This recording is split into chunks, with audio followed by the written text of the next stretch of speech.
July 1944, Normandy, France. A German patrol searching the battlefield came across an abandoned American Jeep. At first, it looked like the least impressive vehicle they could have captured. No armor, no heavy weapon, just a small, open machine that hardly seemed worth a second glance. But instead of stripping it for parts and moving on, the soldiers stopped. They opened the hood, examined the suspension, tested the steering. The longer they studied it, the stranger it became, because this simple little vehicle seemed to answer a question German commanders had been asking for weeks. How are the Americans getting everywhere so quickly? Years later, German veterans would remember that first captured Jeep not because it was powerful, but because it quietly revealed something they hadn't fully understood about the American way of war. By the end of this video, you'll understand why many of them came to see the Jeep as far more than a vehicle. They saw it as one of the biggest clues to how America fought, and why stopping it became harder than they expected. What Germany expected. To understand why this moment mattered, it helps to understand how German military planners viewed light vehicles before the invasion even began. By the early 1940s, the German army had built its reputation on speed, precision, and mechanized coordination. Panzer divisions had become symbols of a new kind of warfare, one where armor and mobility worked together to overwhelm slower, more traditional forces. Light vehicles existed within this system, but they occupied a secondary role. Motorcycles, small utility cars, and improvised transports were used to move messages, personnel, and light supplies, but they were never treated as central to the war effort. German industry, constrained by material shortages and a production system that often prioritized quality and complexity over mass output, tended to build vehicles that were mechanically intricate. Many of these designs performed well when properly maintained, but they required specialized knowledge, specific parts, and careful upkeep.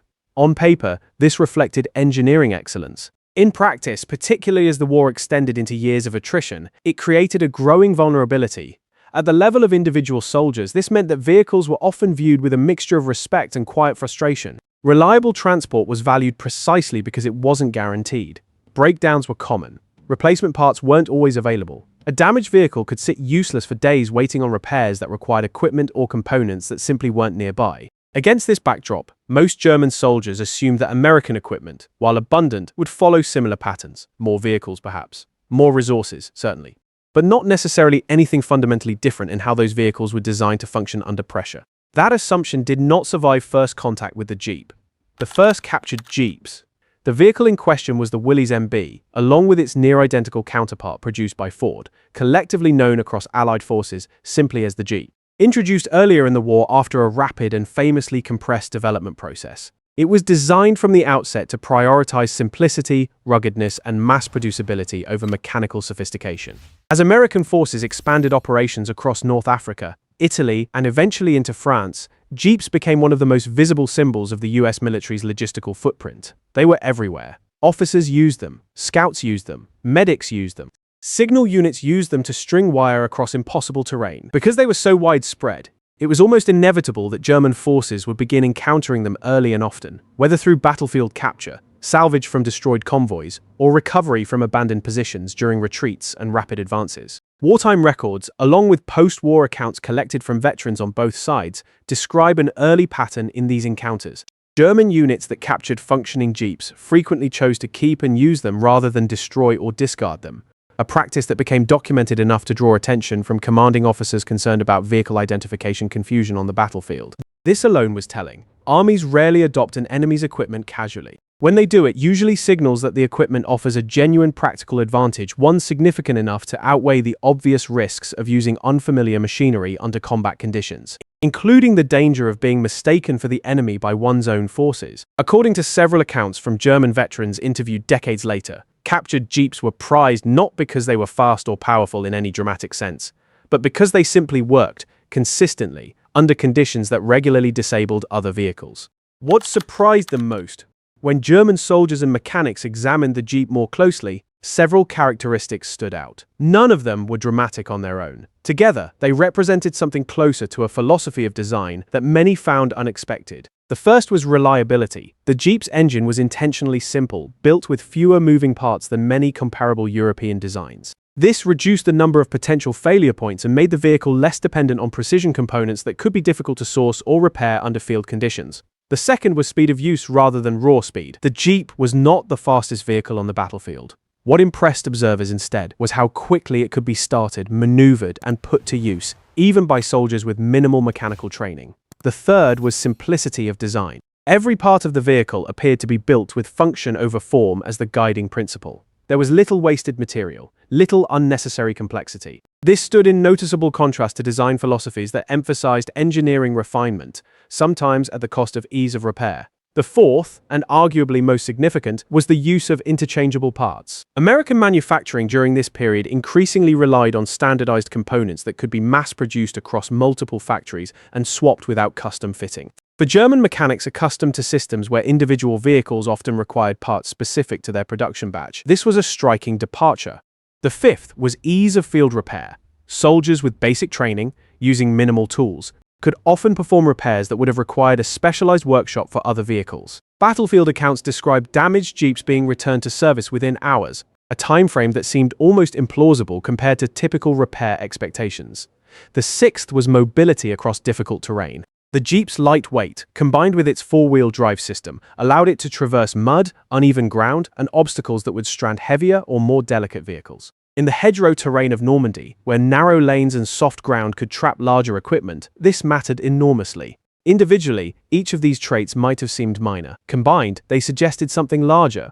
The Jeep wasn't simply a good vehicle. It was a vehicle built around an entirely different set of priorities than the ones many German engineers had assumed were universal. The bigger discovery. The realization that followed didn't happen in a single moment. It emerged gradually, as German units continued to encounter American forces and began piecing together a broader pattern. It wasn't just that the Jeep was well designed. It was that seemingly every American unit had access to something like it. Officers moved between positions faster, allowing decisions to be communicated and adjusted in near real time rather than delayed by slow, unreliable transport. Orders that might have taken hours to relay through other means could reach the front more quickly, allowing American commanders to respond to changing battlefield conditions with a level of responsiveness that German officers reportedly found difficult to match consistently. Reconnaissance units used jeeps to scout terrain and enemy positions with a speed and flexibility that outpaced traditional methods. Small teams could move ahead, gather information, and return or relay findings far faster than infantry-based scouting alone.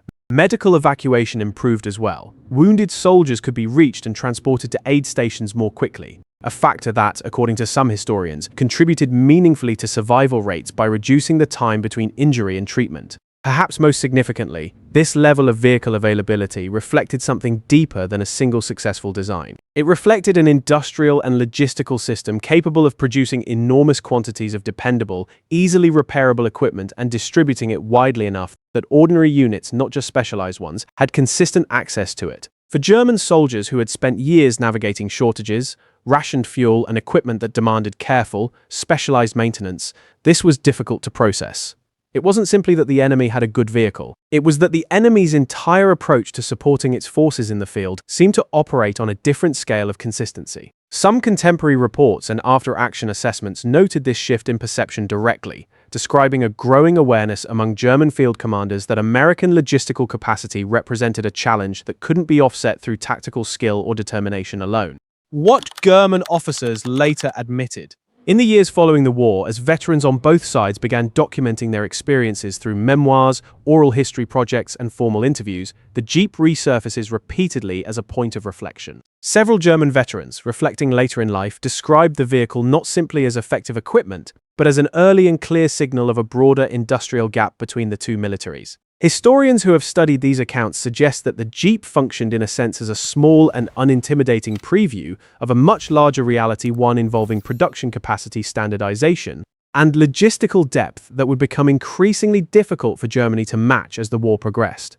This interpretation aligns with broader historical analysis of the war's later years. Some historians argue that Germany's engineering strengths, while genuine, were increasingly undermined by an industrial base unable to sustain the kind of mass, standardized production that modern mechanized warfare demanded at scale. The Jeep in this reading becomes a small but telling data point within a much larger pattern.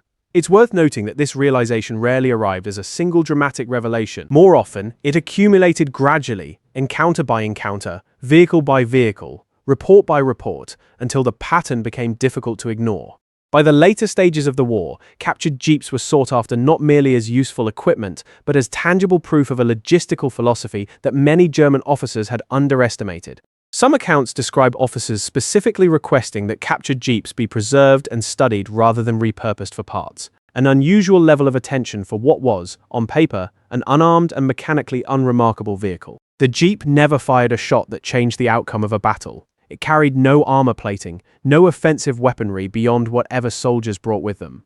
In the traditional sense, it wasn't a weapon of war at all. But wars are rarely decided solely by individual weapons. They are shaped, often invisibly, by systems.